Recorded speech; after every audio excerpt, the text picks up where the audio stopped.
Oh, Foxy, it's your birthday. Not for real, just for play. This is Cree Summer, and Moana Nui will be right back.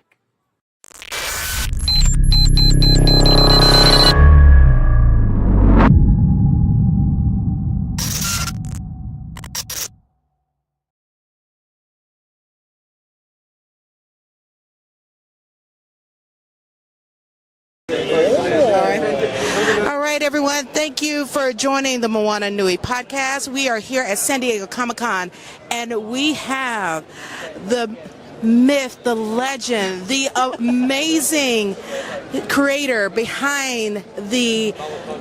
If you are on Webtoons, you know about Let's Play, and it's amazing storytelling. And so we have the creator right here. So I will have both of you to introduce yourselves. Awesome. I am Leeanne Krevic, otherwise known as Mongi online, and I am the creator of Let's Play, and also soon to be Dragon King Oath as well. And sitting next to me is Riley Noble.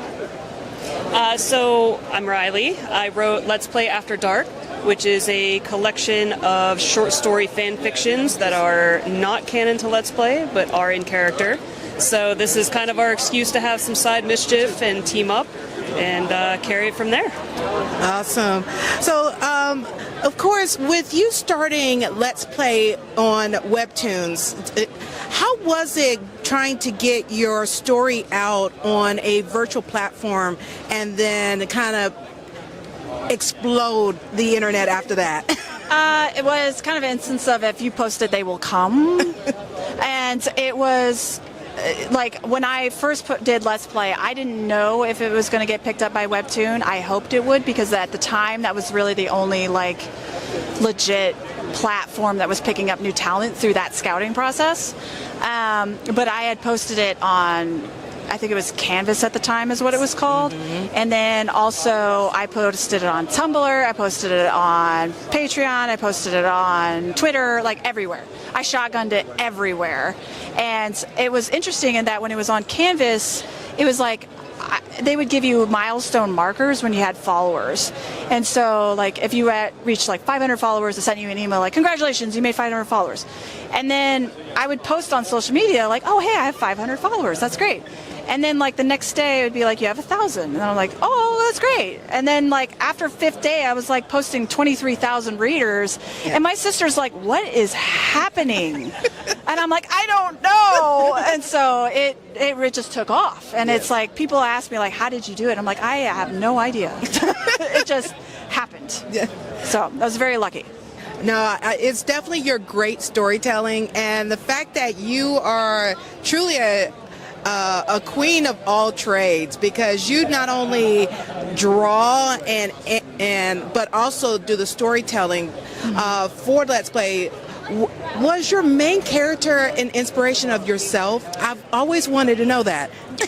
Yes, to some degree. So I, like in the comic, there's the emoticons who are the personifications of different states. The characters from Let's Play are like my emoticons. So like Sam is my insecurity. She's my eagerness to like prove herself and to grow. And should she follow her dream, or should she go like, should she become an indie game developer, or should she stick with the programming job and become CEO because it's reliable? Like that's a reliable option. Yeah. Whereas like me, I was head of IT very successfully at a company, and I'm like, but that's not my dream. Do I leave that to become a comic creator? So she is part of my insecurities and all that. Just like Monica's part of my femininity, Vicky's part of like my empathy, and it's just they're all different facets of myself. Awesome. So, and it's always funny because they always say like, a lot of writers will say, don't put yourself in the comic, because if somebody has a problem with that character, it hurts a lot. Yeah. But I divided myself up into a lot of different pieces. So it's like, if you don't like that character, you probably have a pretty good reason. Yes. Well, it was done. It's definitely done beautifully. But the beautiful also part is you bring in the aspects of the emotions. Before Inside Out, we had Let's Play. Yes. You showed anxiety, you showed depression and everything. How was the thought process of how to really bring those emotions and for people to connect to them? Because for me, I struggle with depression. I think a lot of people do these days. But to me, depression was never who I was. It was something I was dealing with. So to me, it's not, I can see depression personified because that's something that I face and I deal with, not who I am. Yes. And so that's why I like to make it a third person, like a third presence that's in that room. And it's always like, once you feel like it's not a part of you, it feels less hopeless to battle it. Yes. And that's why I feel that way. And it's also funny because you can then like personify and you can make it comedic when it's like serious and stuff like that, and just lightens the delivery a little bit. Yes. Well, you've had several successful Kickstarters to really bring Let's Play to the forefront beyond the webtoons, but have it physically in the hands of your creatives, of all your fans out there. How was that process? Because a lot of people try to figure out how to get Kickstarter, all that, and with you tied with Rocket Ship, it was a lot of moving pieces all at once for you. Well, when Rocket Ship approached me and they said, we would like to put your comic into print, my first response was, why would anybody buy a book when they could read it for free? And they're like, no, there will be a demand for it. And I was like, okay, but I don't have time to format it for print. So if you get somebody to do that, I'm fine with it. And they did. And then the first Kickstarter was going to be a $10,000 cap, or the goal. And my husband was convinced he was going to have to write a check for like $9,000 to like help me feel better. And I was kind of feeling the same way, if I'm honest. And then it goes live, and I put the word out there, I get it, and I'm like, I don't know how it's going to do. And it exploded. And I think it threw a lot of people for a loop, especially myself. Needless to say, my husband didn't have to write a check at all. And it's just been rolling just like the whole time. I've been very fortunate, and I'm very happy that a lot of fans are very pleased with the product that they've been putting out. Yes. Well, in your last Kickstarter, before that, when you were getting ready for the most recent volume that came out, you teamed up with Raleigh and had a special incentive for those that did the Kickstarter, the Let's Play After Dark. Raleigh, how was it to take on this very popular story and characters and turn it into a whole new storyline? Oh my goodness, what a question. So I feel very, very fortunate and very humble to be able to take these characters that I love. I was a fan first as well, right? And so over the years, Leeanne and I kind of bonded together, but it's a special kind of process to take characters that I love and say, okay, now I have a responsibility to shepherd them as well. And so when she approached me about After Dark, it was also the same sense of like, I mean, are people going to want to read this? It's always a risk when you have a talent and you put something out there that you care very much about. And so we had kind of the same thing where we said, you know what? I think a lot of people really do enjoy the written word. I think a lot of people enjoy reading, sort of spicier literature these days. Mm-hmm. So we said, why not? Let's give it a shot. And so far, it's been an absolute riot. Yes. And we've loved every moment of it. Well, we need it because she writes in all this energy, and you could tell the attraction and everything. The tension. Yes, a lot of tension. I make a lot of itches that need scratching. Exactly. I'm great at scratching itches. Yes, and Raleigh is there to make the scratches happen. So okay. We were fortunate enough to do Volume 1 with the Kickstarter. It did better than we expected, and that kind of slingshotted us into some momentum. We're already working on Volume 2, so yes, it'll be paired with the next Kickstarter. Plenty new pairings, lots of new mischief, so we can't wait. Awesome. So for the next Kickstarter, for those that are watching, and especially those that are just now being introduced to Let's Play, how can they be able to get the past volumes but also support the next Kickstarter? So we'll be announcing in the next couple of weeks when the Volume 5 comes out. And the great thing about all of our Kickstarters is you can back order all the stuff. So if you missed out on any of the Kickstarters, you can do them as add-ons. And then that's going to be soon. And also, a lot of these books are available on retail online as well, Amazon, Barnes & Noble, things like that, if you want to get through there. I will be able to return to Let's Play next year. So until then, I'm working on another title called Dragon King Oath, if you want to continue to read my work. And Yeah, I mean, I think I'm going to be always creating, so it's going to be really exciting next couple of years. We have Everdate that's coming out. We're going to be opening that up to open beta soon. That's a game based on Let's Play. And the anime for Let's Play is slated to be soon as well. So it's very exciting. Lots of stuff going on. Full plate. Yes. Full plate, full hearts. Yes. Well, that's what every creator really wants. They want to have their IP to explode, be loved around the world, and then have an anime, and then it's also in the process of becoming a game right now that you had for Everdate. How is that whole process of it becoming a game also?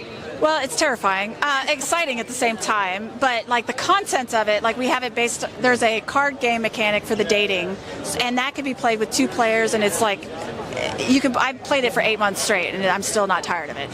But there's also the visual novel side, which Riley is helping me write as well, and there's more text, it's about 2/3 done, there's more text than the first 3 Harry Potter books put together. So it is a massive visual novel right now. And there's 12 characters to play, and there's 35 different pairings. So it's huge. Awesome. All right, as we get ready to wrap up, can you tell the audience how they can not only follow both of you, but also keep up with everything that is coming down the pike by both of you in any kind of projects or the Kickstarters?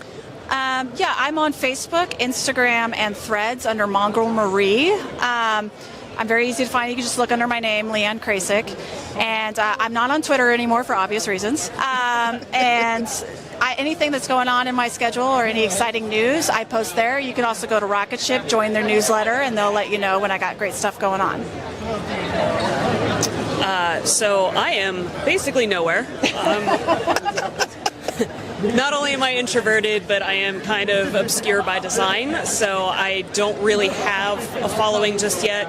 But if people, wanted to give feedback or kind of find me, we talk every single day. Okay. So I'm not terribly difficult to reach out to. But as far as upcoming things, like I said, we have Let's Play After Dark Volume 2, so Let's Play After Dark again.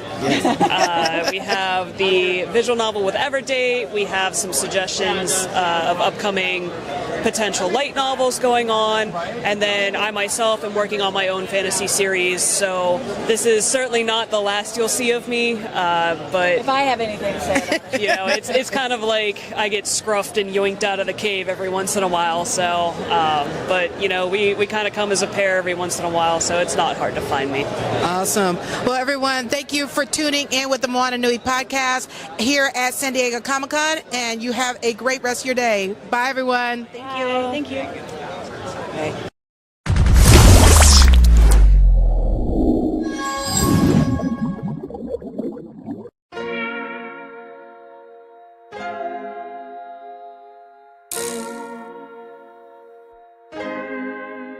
So many stories left to tell, even if we have to ourselves. Can't keep history on the shelf. If they won't tell it, we will. If this the land of the free, it was a freedom then, when they annexed Hawaii and called it Cedar Lands, without any type of payment and no signing off. Called themselves a republic in 1894.